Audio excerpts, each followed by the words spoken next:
Hello guys, welcome back in Goku Manhwa. Let's continue. Beside the old train yard, the air buzzed with static.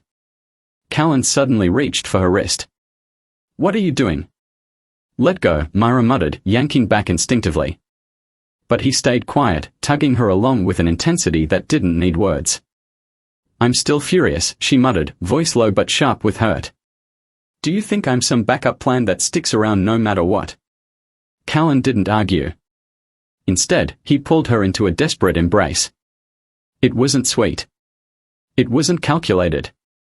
It was like a storm inside him had broken loose, raw and unsettled.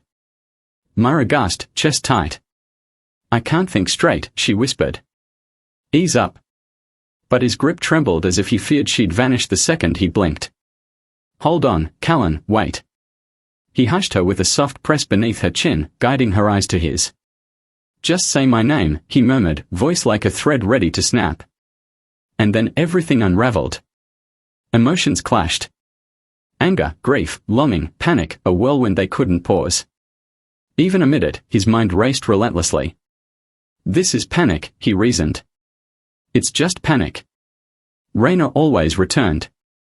No matter the fights, no matter who else tried to claim her, she came back to me. That was always the way. But doubt oozed in like ink. What if the stranger had reached her first? What if he touched her like she was already his? She must have fled. That's what Raina did. She never let the fear win. She always escaped. Always made it back.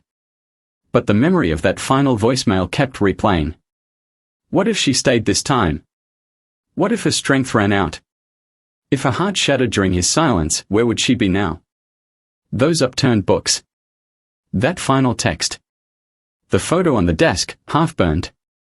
That man's voice, the certainty in it like she'd already been claimed. Later, as Myra lay cold beside him, her face turned away and her breath hitching with quiet sobs, she whispered in a voice cracked by salt and regret.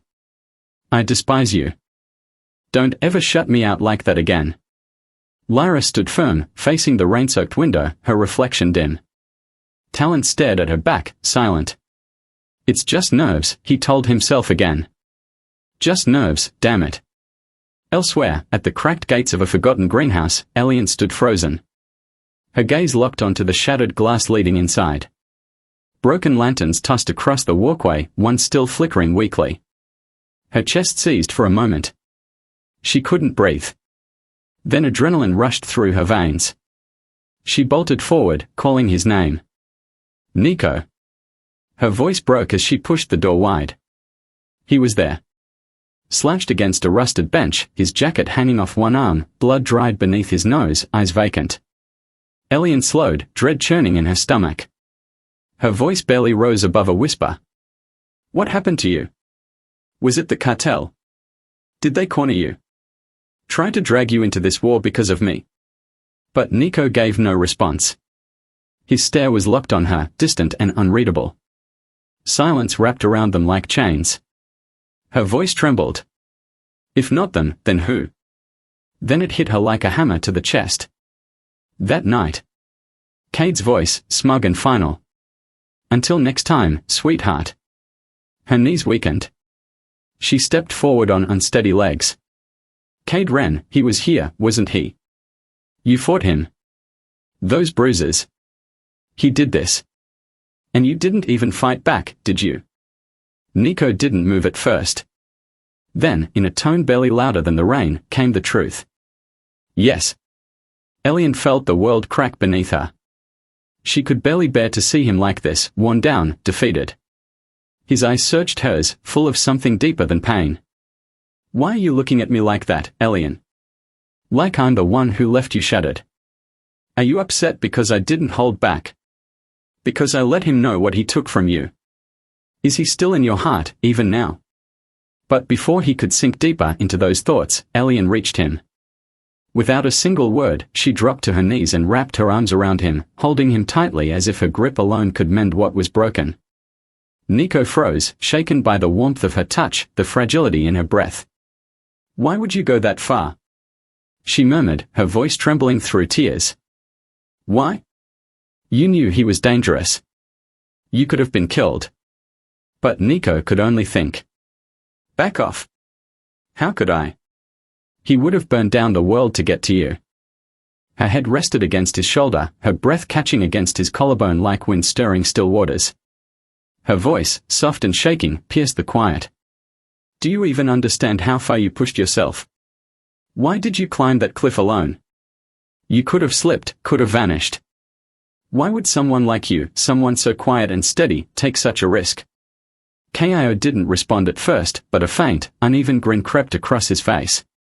His body began to tremble. Rhea froze. It was subtle at first, then clear as thunder. Ko, are you laughing? Her voice faltered, caught between confusion and fear. Did it mess you up that badly?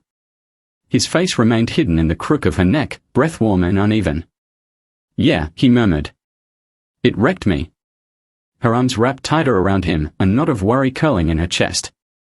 Then he added, barely audible, like a kid recalling a long-buried memory. I reached the top and couldn't move. I looked down, and my legs locked. I panicked. That shattered her. Rhea leaned back suddenly, cradling his face in both hands, brushing strands of damp hair off his forehead, her eyes scanning his pale expression. This is on me. I should have seen how much you were pushing yourself. I should have stopped you. Let's get back inside. I need to check your hands. But Ko caught her before she could rise. His arms drew her in again, firmer now, desperate, as if her leaving would undo whatever fragile thread was holding him together. His grip trembled, not with pain, but with something deeper. Fear. Longing. Maybe both. Then, in a breathless motion, he pulled her down beside him, shielding her gently from the broken glass scattered beneath. Mara's breath faltered, eyes wide as he hovered protectively, concern etched in his expression. Forget the explosion, he muttered. And then, gently, he touched her forehead, brushing away soot with his thumb.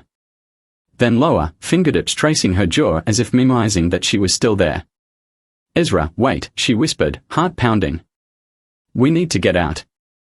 If we stay, more debris could fall. But he didn't move. Her hands pressed against his chest, firm but shaking. You're impossible. Acting calm like this is just some evening stroll. You're worse than a reckless storm. His long frame curled slightly, shielding her completely, his body warm and shaking with adrenaline and something else. His voice dipped, caught between lightness and something deeper.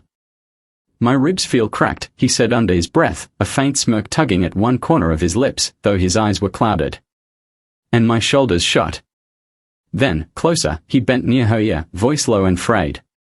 So, tell me I didn't lose you in that blast. Mara stared up at him, her throat tight, words locked behind her fear. She wanted to scream, to cry, to grab him and run, but instead her fingers curled around his wrist, anchoring herself to him.